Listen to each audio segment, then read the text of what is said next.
বৰ্তমান অসমত লাগু কৰিব বিচৰা SIR সম্পৰ্কে আমি যোৱাকালি ভাৰতবৰ্ষৰ নিৰ্বাচনী আয়ুক্তক চিভিল ইলেকশ্যন কমিশনাৰক আমি এখন মেমোৰাণ্ডাম দিছোঁ যেহেতু SIR অসমত এই কাৰণেই প্ৰয়োজন নাই কিছুদিন পূৰ্বে যিটো NRC হৈ গ'ল সেই NRCৰ ভেৰিফিকেশ্যন হৈছে ক্ৰছ ভেৰিফিকেশ্যন হৈছে ফেমিলি টি য'ত আছে অসমৰ ভিতৰত যোন জিলাতে সেই ফেমিলিৰ মানুহ লিংক থকা আছে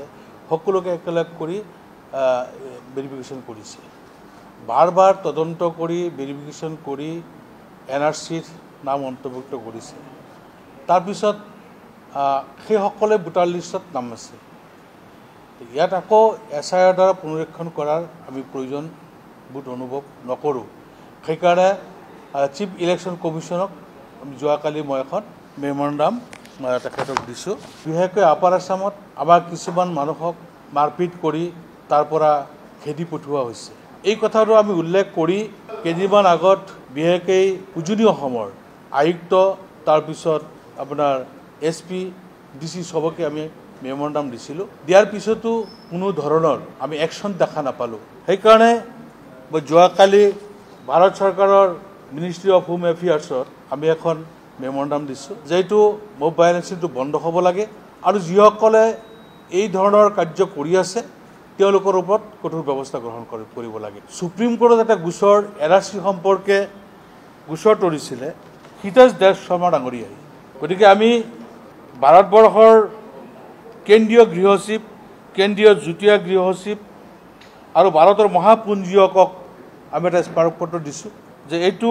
ডিছমিছ কৰিব লাগে কেছটো উচ্চতম ন্যায়ালয়ৰ তত্ত্বাৱধানত বাৰে বাৰে পৰীক্ষা নিৰীক্ষা কৰি তেওঁলোকক ফাইনেল লিষ্ট প্ৰকাশ কৰি দিলে